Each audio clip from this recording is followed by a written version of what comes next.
আল্লাহ কয় আমি শক্তিশালী বাঘের এত ভালোবাসি না, দুর্বল মানুষের যেই পরিমাণ ভালোবাসি। আমি জিনের এত ভালোবাসি না, মানুষের যত ভালোবাসি। আমি ফেরেশতাকে এত ভালোবাসি না, মানুষ তোমারে এত ভালোবাসি। আমি বড় আদর করে তোমারে বানাইছি। আমি আল্লাহ বড় মোহাব্বত করে তোমারে বানাইলাম। তোমার মর্যাদাটা সবার উপরে দিয়ে দিলাম। ফেরেশতারা তোমার গোলাম, জমিন তোমার গোলাম, আসমান তোমার গোলাম, সূর্য তোমার গোলাম। ও বান্দা, এগুলো সব তোমার গোলাম বানায় দিলাম। এই বেটা, মাস্তানি করো, টাকা পয়সা, গাড়ি বাড়ি, বাতাস, সূর্য সব তোর গোলাম বানায় দিছি। এমনি তুই গাঞ্জা খাবি, মদ পান করবি, এই জন্য এগুলো দেওয়ার পেছনে কারণ নাই। আল্লাহ বলেন এই কারণটা যদি উদ্ঘাটন না করো, তাহলে আমি করায় গন্ডায় গলায় পাড়া দিয়া সব নেয়ামতের হিসাব নিব। সুম্মা লাতুসআলুন্না ইয়াউমাইযিন আনিন নাঈম। ও বান্দা, তুই এত সম্মানের জায়গায় আসছো,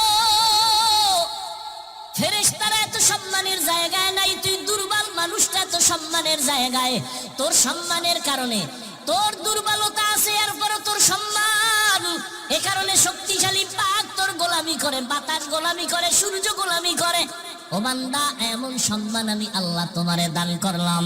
ওয়ালাকাদ কাররামনা বানি আদম ওয়া হামালনাহুম ফিল বাররি ওয়াল বাহরি ওয়া রাযাকনাহুম মিনাত তাইয়্যিবাত ওয়া ফাদ্দালনাহুম আলা কাসীরিন মিম্মান খালাকনা তাফদীলা। বনি আদম বড় দামি।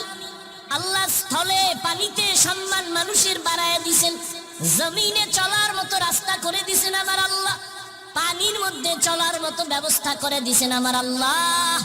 আল্লাহ জমিনের কুকুরেরও খানা দেয়, জমিন থেকে একটা পিপিলিকারও খানা দেয়, মানুষেরও দেয়। তবে মানুষের খানার মতো পিওর খানা আল্লাহ কাউকে দেন না। কাদের কুদরত দারি বার কামাল আন্তা রব্বি আন্তা হাসবি জুল জালাল। ও বান্দা, তুমি দুর্বল। এখন দুনিয়াতে তোমারে পাঠাইছি পরীক্ষা নিব, আমলের পরীক্ষা নিব। কিসের? আল্লাযী খালাকাল মাউতা ওয়াল হায়াতা লিয়াবলুয়াকুম আইয়ুকুম আহসানু আমালা ওয়া হুয়াল আজিজুল গফুর।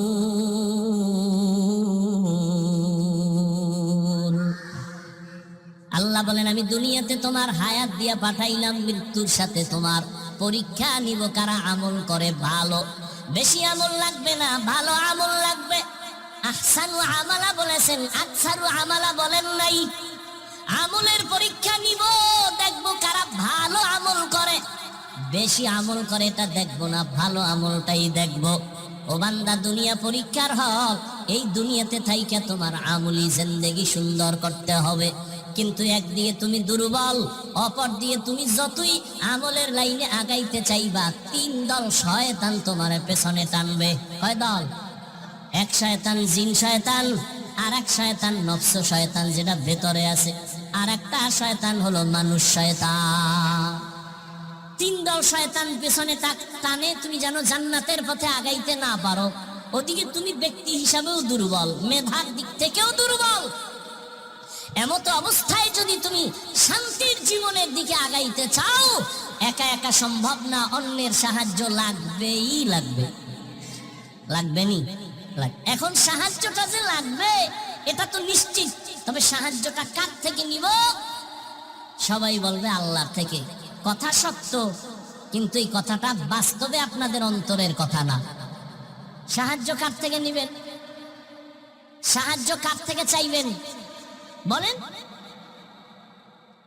আল্লাহর রাসূল সাহাবায়ে কেরাম সাহায্য চাইছেন কার কাছে? আপনারা কার কাছে চাইবেন? আল্লাহর কাছে না? কিন্তু আল্লাহর কাছে কি চান? যদি মুসলমানেরা আমার সোনার বাংলার আল্লাহর কাছে চাইতো, তাহলে 52 বছর আগেই জমিন থেকে সুদী এনজিও পালায় যেত। পালাইছে না আরো বাড়ছে? বলেন। আল্লাহ দুই দল মানুষের সাথে খুব রাগ। কয় দল? খুবই রাগ। বলে কেমন রাগ? আল্লাহ কয় রেডি থাকবে ইমান, তোর সাথে আমি আল্লাহ নিজে যুদ্ধ করব, রেডি থাক। এক দলের কথা আছে কোরআন শরীফে, আর এক দলের কথা আছে বুখারী শরীফে। কোরআন শরীফে যেই দলের সাথে আল্লাহ রাগ, ওই দল সুদখোরের দল। আসতে বলেন কেন? বুখারী শরীফে যেই দলের সাথে আল্লাহ যুদ্ধের ঘোষণা দিবেন, ওই দল হলো যারা ওলিয়া উলিয়া মানে না, ওই দল। এ বিষয়ে বিস্তারিত বয়ান আমার ভিন্ন জায়গায় আছে।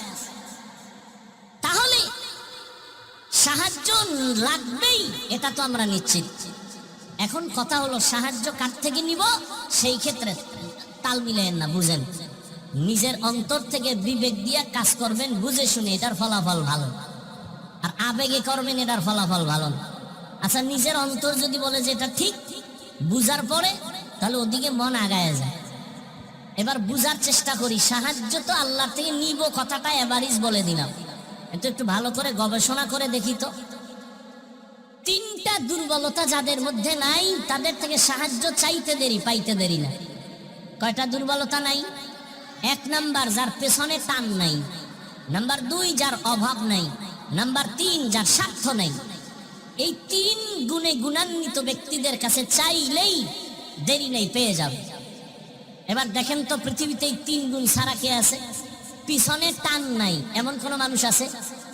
আমারে সামনে আগাই স্ত্রী বলে টাকা দাও, সন্তান বলে দাও, মা বাবাই বলে দাও, তাহলে আমি যত আগাইতে চাই পেছনে টান আছে না নেই?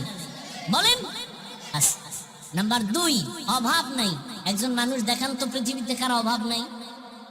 বরং যে যত টাকার মালিক, তার অভাব তত বেশি। গরিবের অভাব 100 টাকায় সমাধান, কোটিপতির লক্ষ টাকায় সমাধান হয় না। কথা ঠিক নেই? বড় লোকের বাড়ি আছে 5 তলা রংপুর, এরপর মন ভরে না, বাড়ি আরো লাগবে। গরিব একটা খেরের করে থাইকাও কোনো পেরেশানি নাই। দুনিয়াতে অভাব ছাড়া কোনো মানুষ নাই। 3 নম্বরে দেখো, এই জমিনে একজন মানুষ আছে কিনা যার স্বার্থ নাই? এই রংপুরের মানুষেরা বলো, কার স্বার্থ নাই? কার নাই? পিসাব গো নাই না? পীর সাহেব যারা, এগুলো কোনো স্বার্থ নাই। কথা বলেন না কেন? মানে এরা আরো বেশি স্বার্থওয়ালা। মুরিদের দা খাইয়া স্বর্ণের বাড়ি বানায়, ঠিক নেই? আমি 2 জন মানুষ পাইছি স্বার্থ নাই। কয়জন? দেখেন তো আপনার যুক্তিতে অ্যান্সার দেয় কি? 2টা লোক পাইছি স্বার্থ, একজন আমার আম্মাজান, একজন আমার, বলে না ঠিক? কিন্তু সোনার বাংলায় যা দেখলাম, এই 2 জনও স্বার্থপর। কেমনে স্বার্থপর এটা বুঝার জন্য ইন্ডিয়া যাওয়া লাগবে না, সোনার বাংলা কমপ্লিট আমাকে দেখাই দিছে। মা বাবা থানায় গিয়া মামলা করে সন্তানের বিরুদ্ধে, কি স্বার্থ? মা বাবা সন্তানের রাতের ঘুমে জবাই করে, প্রমাণ নাই? আবার সন্তান মা বাবাকে জবাই করে। একজন বাবা কত বড় বেঈমান, নিজের আপন মেয়েকে হোটেলের মধ্যে ঢুকাইয়া বলে, আজকে তুই আমার মেয়ে না, তুই আমার স্ত্রীর মতো। আরো জোরে বলো। আমি কি মিথ্যা বলছি? তোমরা ফেসবুকের গোলামেরা দেখো না এগুলো? করোনায় দেখো নাই? বাবাই করোনায় আক্রান্ত হয়ে গেল, ছেলেরা, শিক্ষিত ছেলে, অন্যের টাকা দিয়ে এরপরে লাস্টারে রাস্তায় ফালায় দিয়েছে, দরজা জানালা লক করে দিছে।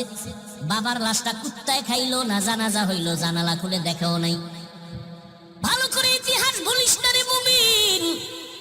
এই করোনার সময়ে তাকাইয়া দেখছো শত শত করোনার লাশ। আমার দেশের প্রশাসন, পুলিশ, আর আমার দেশের টুপিওয়ালা মাওলানা, এরা কাঁধে নিয়া গোসল করাইয়া, কাফন পরাইয়া করোনার লাশগুলো দাফন করেছে, জানাজা পড়েছেন। ইতিহাস ভুলে যাইও না, শত শত করোনার লাশ কবরে রাখলো, একজন হুজুরেও করোনায় মরে না। বানায় বলছি, বলতে এখন কানে ধরে উঠবো আর বলবো, বানায় বলেছি। পৃথিবীতে নিঃস্বার্থ একজন মানুষ পাওয়া যাবে, ওলামায়ে আহলে হক, এদের কোনো স্বার্থ নেই। এই মেয়ে, আমি যে তোমারে পাও ধরে বুঝাইতেছি, তোমার টাকায় আমি চলি, তুমি আমার টাকায় চলো, তা তোমার পাও ধরে বুঝাই কেন? কুত্তাও এরকম দৌড়ায় না, আমরা যেরকম দৌড়াই। তোমারে 12টা মাস পাগলের মতো হয়ে গেছে। আলেমরা দৌড়ায়, পীর সাহেবরা দৌড়ায়, তাবলিগলারা মেহনত করে, জুমার দিন খতিবরা দৌড়ায়। বেতন কত মসজিদের ইমামের? সর্বোচ্চ 10,000, 15,000, গ্রামে 5-7,000। 6 মাস বাকি, ঠিক নেই? আপনি সরকারি চাকরি করেন, বেতন কত? কয় 22,000। টেবিলের তলে কত? কয় 42। খাইয়াও শান্তি গরম, লাল পতাকা লয়ে রাস্তায় খাড়ায় খায়। কিও? কয় মানব বন্ধন করি। বিষয় সরকারের গদিতে আগুন জ্বালাবো। কেন? কয় স্কেল বাড়াইলে দিবে, নাইলে আগুন। সরকারেরটা খাইয়াও সরকারের বিরোধিতা করে না? ইমামের বেতন 5,000, 6 মাস বাকি। কোনদিন ইমাম সাহেব জুমার মিম্বরে বৈশা বলে নাই বেতনটা 1 তারিখ দাও, স্কেল বাড়াও, না হয় আসর থেকে সূরাগুলো উল্টা পড়ো? বলছে কোন ইমাম? অথচ আপনার ঘরে সন্তান কম, হুজুরের ঘরে সন্তান বেশি। কারণ আপনি সন্তান কমানোর ট্যাবলেট খেয়েছেন। আমরা আলেমরা ট্যাবলেট খাই না, নবী নিষেধ করেছেন। ওই ঘরের মাইয়া বিয়ে করবি যেই বংশে সন্তান বেশি হয়। আপনার ঘরে সন্তান কম, আপনি তো স্লোগান লাগায় রাখছেন, ছেলে হোক মেয়ে হোক দুটোর বেশি না, একটা হলে ভালো হয়, না হইলে আরো ভালো। আর আমরা আল্লাহর নবীর হাদিস শুনে ওই ঘরের মেয়ে বিয়া করার চেষ্টা করি যেই বংশে সন্তান বেশি হবে। কারণ আমার মায়ার নবী গর্ব করে বলেছেন, কিয়ামতে আমার উম্মত বেশি হবে, আমি গর্বের সাথে জান্নাতে যাব। আচ্ছা, আপনারা যেই সন্তান কমানোর ট্যাবলেট খাইলেন, জ্ঞানীরা বলেন তো বাংলাদেশের সংখ্যা কি পরিমাণ কমছে? এখন বাড়ছে? সত্য কথা বলতে বলছি না? কি জনসংখ্যা কম না বেশি? সব আমরা হুজুরেরা বাড়াইছি। তার ট্যাবলেটের অ্যাকশন কই? মনে আছে কথা? কি শুরুতে বলছিলাম, মনে নাই? আল্লাহ চাইলে সব হয়, বান্দা চাইলে কিছু হয় না। जिंदगी में बंदगी तू करना है, जिंदगी में बंदगी तू करना है, जिंदगी बे बंदगी शर्मिंदा है, जिंदगी बे बंदगी शर्मिंदा है। ও এলাকার মা বোনেরা, ও যুবক, ও পর্দার আড়ালের আম্মা জানেরা, ও বাবাজিরা, কয়দিন আর দুনিয়ায় বাহাদুরি করবা? স্বার্থ নাই, অভাব নাই, পিছনে টান নাই, দুনিয়াতে কেউ নাই। তবে এই 3টা গুণে গুণান্বিত যিনি আছেন তিনি একজন আমার। আরো জোরে বলেন, ইয়া আইয়ুহান নাস আনতুমুল ফুকারাউ ইলাল্লাহ ওয়াল্লাহু হুয়াল গানিয়্যুল হামিদ।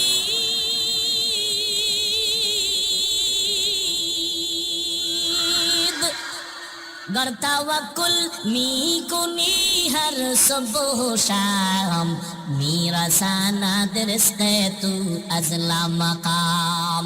ও আল্লাহর বান্দারা, পায়ে ধরে ধরে বুঝাই রে যুবক, পাগল হইয়া যাই নাই।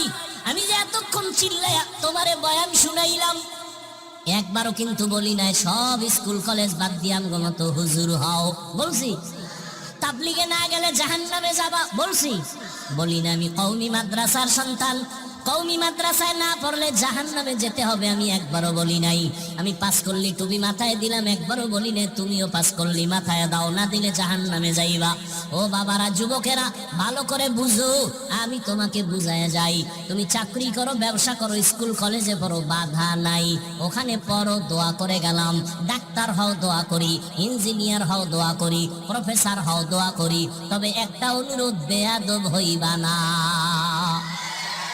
তোমার ব্যবহারে যেন কোনো আলেমরা কষ্ট না পায়, তোমার আচরণে যেন কোনো মা বাবা কষ্ট না পায়, তোমার ব্যবহারে যেন খবরদার এলাকার কোনো মুরব্বীরা কষ্ট না পায়। ও যুবক বাবারা, তোমার মতো যুবক এখনো আছে, স্কুলে কলেজে পড়ে, 5 বেলার নামাজ পড়ে, আছে না নাই? তোমার আল্লাহ বিবেক দিছে, চিন্তা করো তুমি কেন নামাজটা পড়তে পারবা না? আল্লাহর কোরআনটা কি মিথ্যা মনে করেছো? আমিও তো তোমার মতো প্যান্ট শার্ট টাই লাগায় দাড়ি কাইটে যদি রাস্তায় চলতাম কেউ আমারে বাধা দিত না। এই টুপির কারণে মাথা গরম, দাড়ির কারণে যৌবনের ভাব চলে যায়, লম্বা জামা পরার কারণে শরীরটা গরম লাগে, কম বুঝি না, এরপরও কেন নামাজ সারি না, বেপরদায় চলি না? একমাত্র কারণ আমার আল্লাহর কোরআন সত্য, কোনো মিথ্যা নাই। আছে ১,৫০০ বছর পর্যন্ত কত অপচেষ্টা বেঈমানেরা করলো একটা ভুল বের করার জন্য, কেউ পারে নাই, বরং বহু বিধর্মী ভুল বের করতে গিয়ে নিজে মুসলমান হয়ে গেছে। ওই আল্লাহর কোরআন সত্য। বলো যুবকেরা, ওই কোরআনে জান্নাতের বয়ান আসেনি, জাহান্নামের বয়ান আসেনি? মিথ্যা? সত্য। কে জান্নাতে যাবে কে জাহান্নামে যাবে তাও আল্লাহ বলেছেন। ইন্নাল আবরারা লাফি নাঈম ওয়া ইন্নাল ফুজ্জারা লাফি জাহিম। নেক আমলওয়ালারা জান্নাতের পথিক, যারা গুনাহ করবে, অন্যায় করবে, তারা জাহান্নামের পথিক। জান্নাতটা কেমন আরামের ঘর আল্লাহ তাও কোরআনে বলেছেন, জান্নাতিন তাজরি মিন তাহতিহাল আনহার। জাহান্নামটা কেমন ভয়ঙ্কর গুনাহগারের জন্য আল্লাহ তাও বয়ান করেছেন। ওয়াইলুল লিকুল্লি হুমাযাতিল লুমাযা আল্লাযী জামাআ মালান ওয়া আদ্দাদা ইয়াহসাবু আন্না মালাহু আখলাদা কাল্লা লা ইউনবাযান্না ফিল হুতামা ওয়া মা আদরাকা মাল হুতামা নারুল্লাহিল মুকাদা আল কারিআতু মাল কারিআ ওয়া মা আদরাকা মাল কারিআ ইয়াউমা ইয়াকুনুন নাসু কাল ফারাশিল মাবসুস। এই সূরাগুলো জাহান্নামের বয়ান। আলহাকুমুত তাকাসুরু হাত্তা যুরতুমুল মাকাবির। এই সূরাগুলোর বাংলা তরজমা পড়ে দেখি, ওরে বাবা, কোরআন মোবাইলে ডাউনলোড করো, বাংলা কোরআন তরজমা পড়ো, জাহান্নামের আয়াতের বর্ণনাগুলো আছে। ওই জাহান্নাম কত ভয়ঙ্কর। মায়ার নবী আম্মা জান আয়েশা বলেন, আমি দেখি আমার ঘরে নবী বয়ে বয়ে কান্না করেন। আম্মা জান আয়েশা বলেন, নবী আপনি আমার ঘরে বসে কাঁদেন কেন? আমি আয়েশা বেয়াদবি করলাম নাকি? নবী বলেন, না আয়েশা বেয়াদবি করো নাই। তাহলে কেন কাঁদেন? নবী বলেন, আয়েশা হাসরের ময়দানে ভয়ঙ্কর অবস্থার কথা আমার মনে পড়ে, সেই জন্য কান্না করি। আমার উম্মতের কি উপায় হবে? হাসরের ময়দানটা তো ভয়ঙ্কর হবে। আম্মা জান আয়েশা বলেন, ইয়া রাসূলুল্লাহ কেমন ভয়ঙ্কর? নবী বলেন, এই জমিনটা হবে কিয়ামতের মাঠ। এই জমিন আল্লাহ পাক আদালত কায়েম করবেন, সূর্যটা মাথার উপরে চলে আসবে, সূর্যের গরমে জমিনটা তামা হয়ে যাবে। ও রংপুরের মুসলমানেরা, সূর্যের গরমে আর সহ্য করতে পারো না রে মুমিন। ওই সূর্যটা বিজ্ঞানীরা বলে ৯,৩০,০০,০০০ মাইল উপরে সূর্য, দিনে ছিল রাতে নাই, তারপরও গরম লাগে। এসির বাতাসটাও ঠান্ডা বের হয় না, ঘরে ঘরে এসিটা দুর্বল হয়ে যাইতেছে। এই সূর্যটা মাথার উপরে আসলে কি উপায় হবে জানো না রে মুমিন? আমার নবীর কোনো গুনাহ নাই, সেই নবী পর্যন্ত কান্না করেন। সূর্যের গরম, অপরদিকে জাহান্নামের আওয়াজ। নবীদের কোনো গুনাহ নাই, তারা ভয়ে কান্না শুরু করবেন। মূসা নবী কাঁদবেন, ঈসা নবী কাঁদবেন, ইব্রাহিম নবী কাঁদবেন। এভাবে কান্না করে বেকারার হয়ে যাবেন তারা। উম্মতেরা সুপারিশের জন্য দৌড়াবে, বলবে আমরা পারবো না, চলে যাও। আম্মা জান আয়েশা বলেন, উম্মতেরা সর্বশেষ কি করবে? নবী বলেন, সব শেষে আমাকে তালাশ করা শুরু করবে।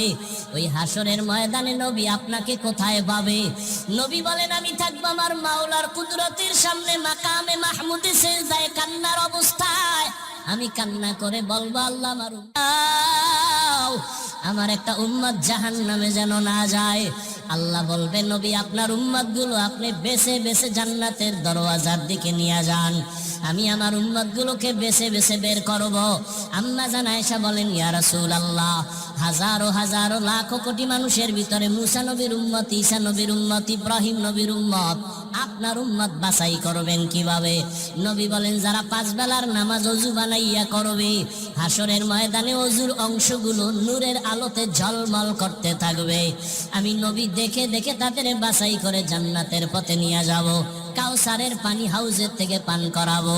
ও যুবক আল্লাহর গোলাম, মনটারে বুঝাও, হেদায়েতের মালিক আমার আল্লাহ। যারা মূল ডিউটি করবে, আল্লাহর হুকুম মানবে, তারা তো তাদের নির্দিষ্ট জান্নাত পেয়েই যাবে। যারা ওভার ডিউটি করবে, ফরজের পরে নফল, বেঈমানের নামের জান্নাতগুলো ওই ওভার ডিউটি করানেওয়ালা মুমিনকে বোনাস দেওয়া হবে। আতিনা ফি দারে দুনিয়া না হাসান آتنا في دار عقبانا حسن يا غياث المستغيثين اهدنا لافتخارا بالعلوم والغنى ہر گرید میں کو تو تیار ہے جو نہ مانگے اس سے تو بیزار ہے জান্নাত আল্লাহ মুমিনকে দিবেন, কোনো বেঈমানকে দিবেন না। যদিও সব বেঈমানের নামে জান্নাতে আলাদা আলাদা ঘর, কিন্তু কোন বেঈমান ঈমান না থাকলে জান্নাত পাবে না। ওই জান্নাতগুলো ওই সমস্ত মুমিনকে দিবেন যারা শুধু মূল ইবাদত করে না, ওভার ডিউটি করে, নফল পড়ে। 5 বেলার নামাজ দৈনিক মুমিনের জন্য মূল ডিউটি। ইশরাক, আওয়াবিন, চাষ, তাহাজ্জুদের নামাজ হলো ওভার ডিউটি। রমজানুল মুবারকে রোজা রাখা মুমিনের মূল ডিউটি, ফরজ। বৃহস্পতিবার, সোমবার দিন আরাফার রোজা রাখা, মুহররমের রোজা রাখা, এটা ওভার ডিউটি, নফল। ধনীদের জন্য জীবনে একবার বাইতুল্লাহ জিয়ারত করা, হজ করা, এটা মূল ডিউটি, ফরজ। ফাঁকে ফাঁকে উমরা করবে, এটা ওভার ডিউটি, নফল। ধনী মানুষ বছরে বছরে একবার যাকাত দিবে, এটা মূল ডিউটি, ফরজ। মাঝে মাঝে গরিব, এতিম, অসহায়, মাদ্রাসা, মসজিদ, মানুষের কল্যাণে রাস্তাঘাট, কালভার্ট মেরামতের পেছনে টাকা ব্যয় করবে, এটা ওভার ডিউটি, নফল। যারা ফরজ আমলের পরে নফলটাও চালাবে, আল্লাহ বেঈমানের বানানো নামে নামে জান্নাত ওভার ডিউটি করনেওয়ালা মুমিনদের বোনাস দিয়ে দিবে। চালাক বাঙালি কয়, কি বাঙালি? চালাক। শুধু চালাক না, অতি চালাক। চালাক ভালো, অতি চালাক ভালো না। অতি চালাকের আরেক নাম বেয়াদব। বলেন, অতি চালাকের আরেক নাম বেয়াদব। অতি চালাক যারা, তারা কি বলে জানেন? কয় আমার ছোট একটা রুম হলেই তো হয়ে যায়, যে ছোট জান্নাত পাবে 10 দুনিয়ার সমান, তাহলে আবার বোনাসের দরকার কি? আছে না নাই? আছে না নাই? অতি চালাক। রমাজান চলে গেল, এই প্যান্ডেলে বহু আশেকে রসুল আছেন, রমাজান পেয়েও রোজা রাখে নাই। এমন কোন আশেক এখানে নাই? কেন রাখে নাই? ওই অতি চালাকে বলেছিল, আমার ঘরে কি ভাতের অভাব, আমি রোজা রাখবো কেন? আমরা কি ভাতের অভাবে রোজা রেখেছিলাম? আমরা আল্লাহ পাওয়ার জন্য রোজা রেখেছি। রোজাটা কি শুধু মুসলমানরাই রাখে? পৃথিবীতে যত ধর্ম আছে মানুষের বানানো, সব ধর্মের মানুষের মধ্যে রোজা আছে, নাম আলাদা, সিস্টেম আলাদা। ভিন্ন ধর্মের মানুষ রোজা রাখে কি নামে? কয় না খাওয়ার সাধনা করো। কোন কোন ধর্মে এমন আইন আছে, না খাইয়া থেকে সাধনা করে করে যদি মরে, বিনা হিসাবে স্বর্গে যাবে, জান্নাতে যাবে। তাহলে না খাইয়া থাকার সাধনা সব ধর্মে আছে। আমাদের ধর্মে না খাওয়ার সাধনা না, বরং না খাওয়ার মধ্য দিয়ে আল্লাহ পাওয়ার সাধনা। এরকম আশেকে রসুল ছিল, রোজা রাখে নাই। আর একদল কপাল পরা ছিল, রোজা রাখছে ঠিকই, তারাবি পড়ে নাই। এমন আশেক নাই? আবার কিছু আশেক ছিল, তারাবি পড়েছে ঠিক, পুরা তারাবি পড়ে নাই। আছে না নাই? আল্লাহ হেদায়াত দান করুন।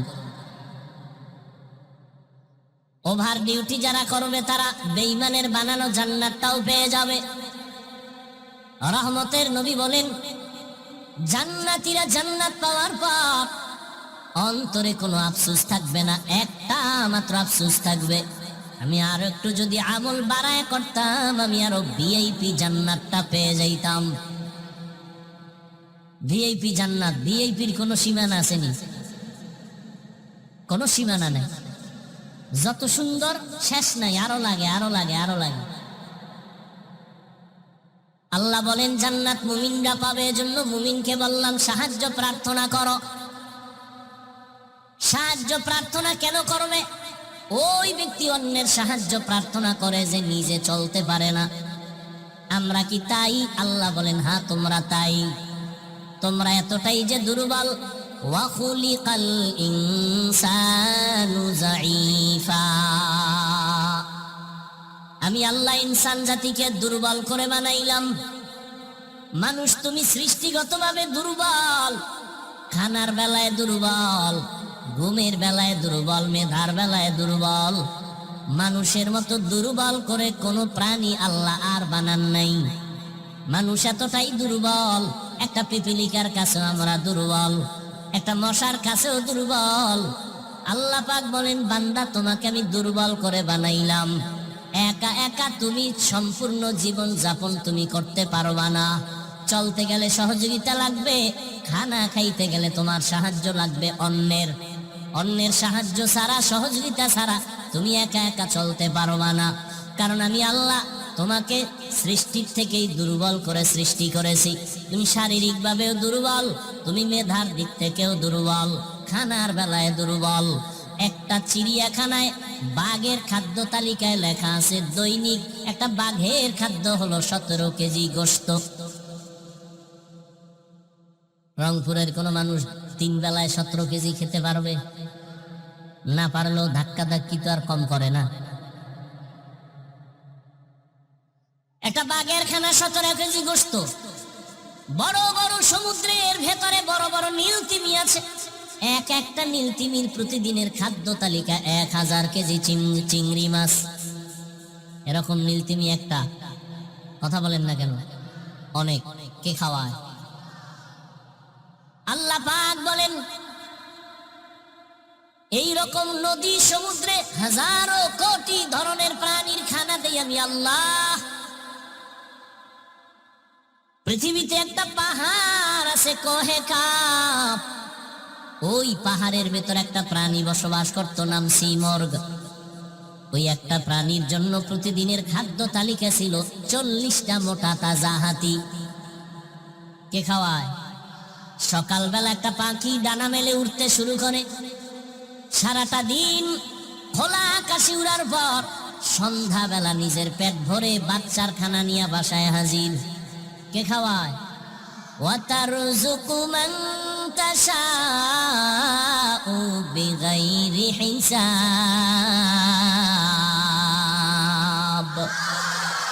घर तवक्कुल मी कुनी हर सुबह शाम, मेरा सानात रिस्क़े तू अज़ला मकाम, जुज़बा हक़ छी ज़ेम खाज़ इंसो जा, फज़ले उआ मस्ते दर जुमला जहा। মানুষের মতো দুর্বল কিছু কোন প্রাণী আল্লাহ বানান নাই।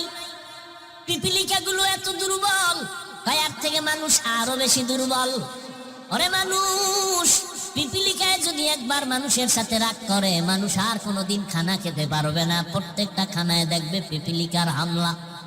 মশায় যদি মেজাজটা গরম করে মানুষের সাথে, আর মানুষ যদি চ্যালেঞ্জ দেয়, মশার সাথে আগাইতে পারবে না। একটা বনিয়াদম ঘুমানোর কোনো সুযোগ নাই।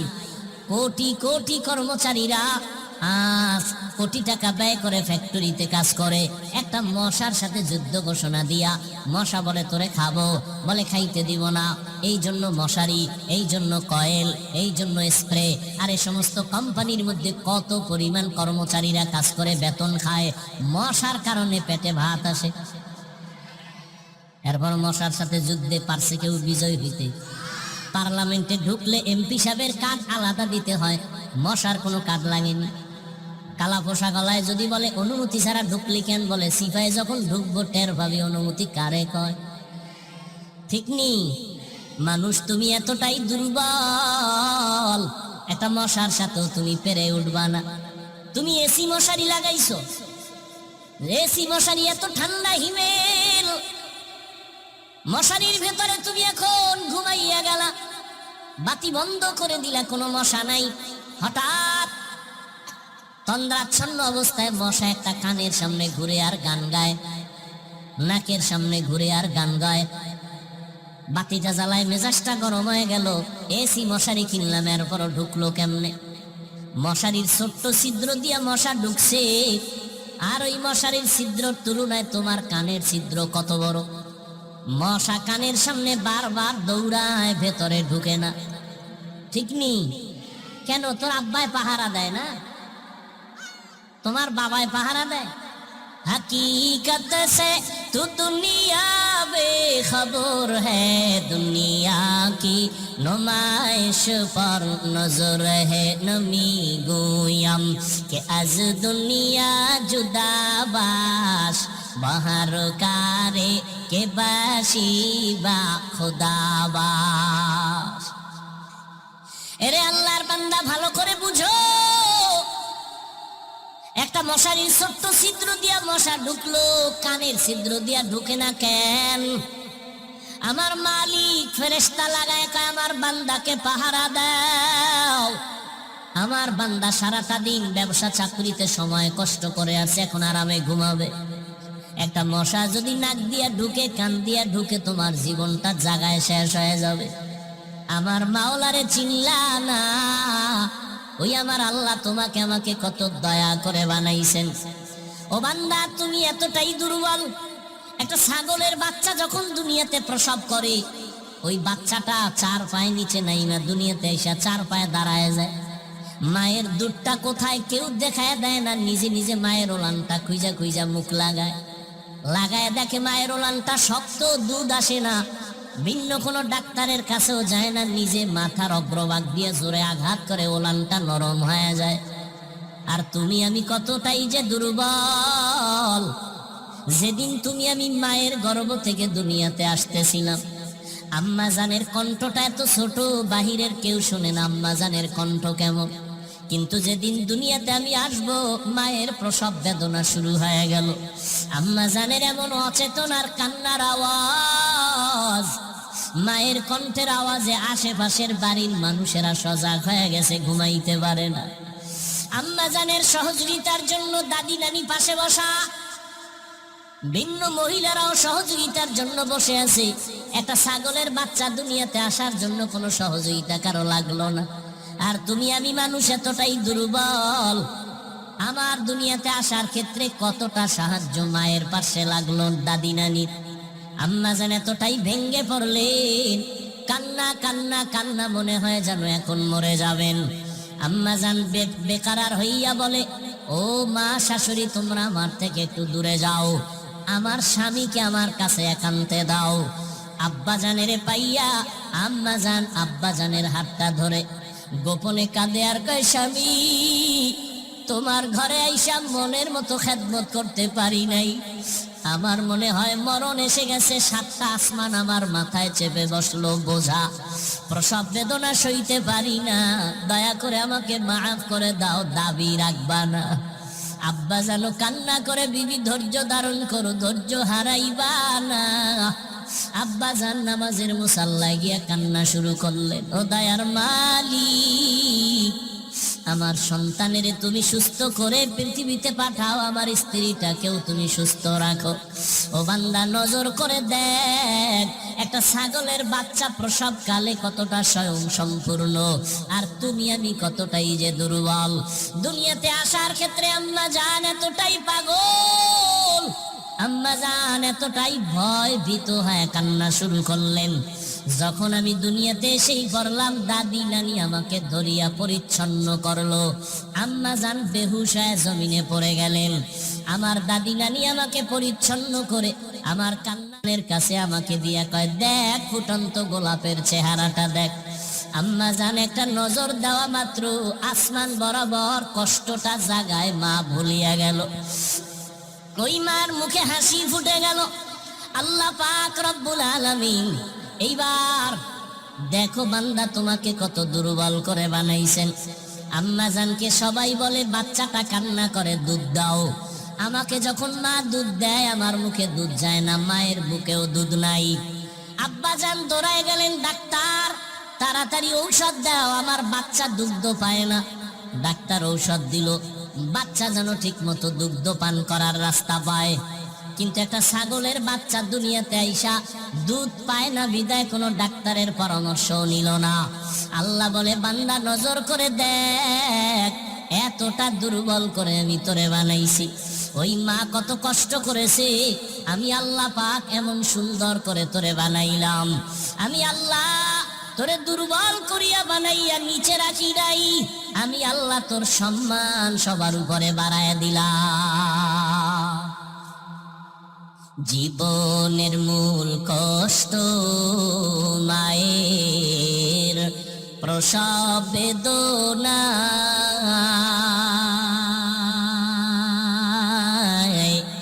সাত আসমান সাত জমিন তখন মায়েরই মাথায়। জীবনের মূল কষ্ট মায়ের প্রসব বেদনা, সাত আসমান সাত জমিন তখন মায়েরই মাথায়।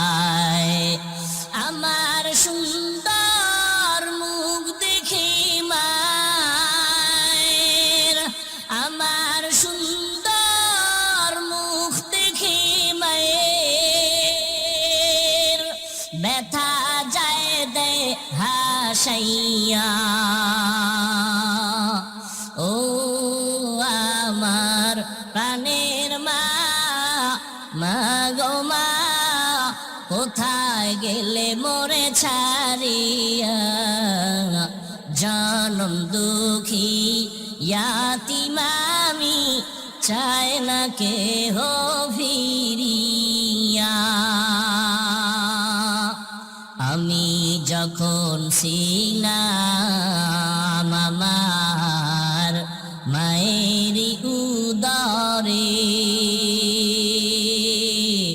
চলাফেরা করলেন যে মায় কত কষ্ট করে।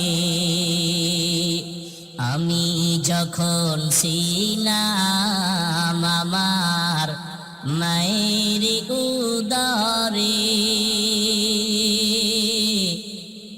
চলাফেরা করলেন যে মায় কত কষ্ট করে। এমন মাকে কেমনে আজি, এমন মাকে কেমনে আজি যাব আমি ভুলিয়া। ও আমার প্রাণের মা, মা গো মা, কোথায় গেলে মোরে ছাড়িয়া? জনম দুঃখী ইয়াতিম আমি, চায় না কেহ ফিরিয়া। আল্লাহ তাআলা বলেন, মানুষ তুমি বড় দুর্বল, তোমাকে আমি এত দুর্বল করে বানাইছি, মেধার বেলায় তুমি বড় দুর্বল। বুয়েটের ইঞ্জিনিয়ার ইঞ্জিনিয়ারিং পাশ করিয়া কত বাহাদুরির সাথে রংপুরে বিল্ডিং বানাইলো, আর একজন আরো টপ লেভেলের ইঞ্জিনিয়ার আইসা বলে তোমার থিওরিতে আঁকা বাঁকা ভুল হয়ে গেল।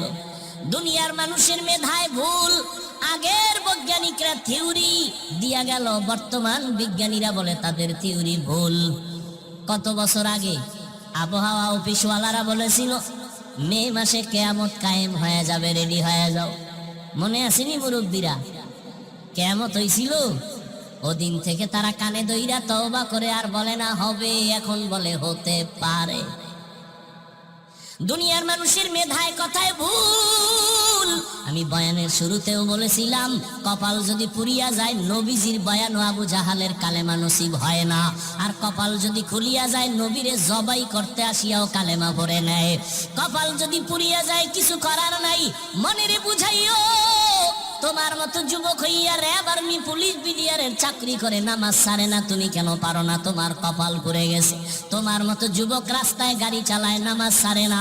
তোমার মতো যুবক ময়দানে কাজ করে, নদীতে মাছ ধরে, নামাজ ছাড়ে না।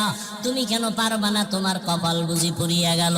ও মা বোনেরা, আপনাদের মতো কত মা এখনো আছে নামাজ ছাড়ে না, স্বামীর মাল হেফাজত করে, সন্তানগুলো আদর্শওয়ালা বানানোর চেষ্টা করে। আপনারা কেন পারবেন না? ও বৃদ্ধ বাবাজিরা, আপনার মতো কত বুড়ারা মসজিদে গিয়া 5 বেলার নামাজ পড়ে, আপনারা কেন পারবেন না? আল্লাহর কোরআন কি মিথ্যা মনে করেছেন না আল্লাহর আযাব সহ্য করতে পারবেন? আরে শয়তানের ধোকায় পড়ে আছেন, এখনো সময় আছে, তওবা করে নেন। মনে মনে আল্লাহকে ডাকেন আর বলেন, আল্লাহ শয়তানের ধোকায় তো গুনাহ কম করলাম না, নামাজ তো কম ছাড়লাম না, অন্যের হক তো নষ্ট কম করলাম না, জবান দিয়া গুনাহ করে জবানটারে নাপাক করলাম, হাত নাপাক, চোখ নাপাক, আয় আল্লাহ আজকে থেকে তওবার নিয়ত করলাম, আর কোনদিন নামাজ ছাড়বো না, বেপরদায় চলবো না, মা বাবারে কষ্ট দিব না, ওলামায়ে আহলে হকের পরামর্শ নিয়ে নবীজির সুন্নাত অনুযায়ী চলবো। নিয়ত যদি কারো খাঁটি হয়ে থাকে তওবা করার মতো, আল্লাহ যদি কবুল করেন, আপনার অন্তর যদি পরিচ্ছন্ন তওবার নিয়ত থাকে, খাঁটি তওবার নিয়ত যাদের আছে, দুটো হাত আল্লাহকে দেখাইয়া দেন, আয় আল্লাহ হাতগুলো কবুল করে নেন, তওবা কবুল করে নেন, তওবার উপরে মজবুত হইয়া চলার মতো তৌফিক দান করেন, আমিন। আলহামদুলিল্লাহি রাব্বিল আলামিন, ওয়াসসালাতু ওয়াসসালামু আলা সাইয়্যিদিল আমবিয়াই ওয়াল মুরসালিন ওয়া আলা আলিহি ওয়া আসহাবিহি আজমাইন। ইয়া আরহামার রাহিমিন, ইয়া আরহামার রাহিমিন, ইয়া আরহামার রাহিমিন। রব্বিরহামহুমা কামা রব্বায়ানি সগীরা। اللهم إنك عفو كريم تحب العفو فاعف عنا. اللهم إنا نسألك رضاك والجنة ونعوذ بك من سخطك والنار. اللهم إنا نسألك رضاك والجنة. اللهم إنا نعوذ بك من البرص والجنون والجذام.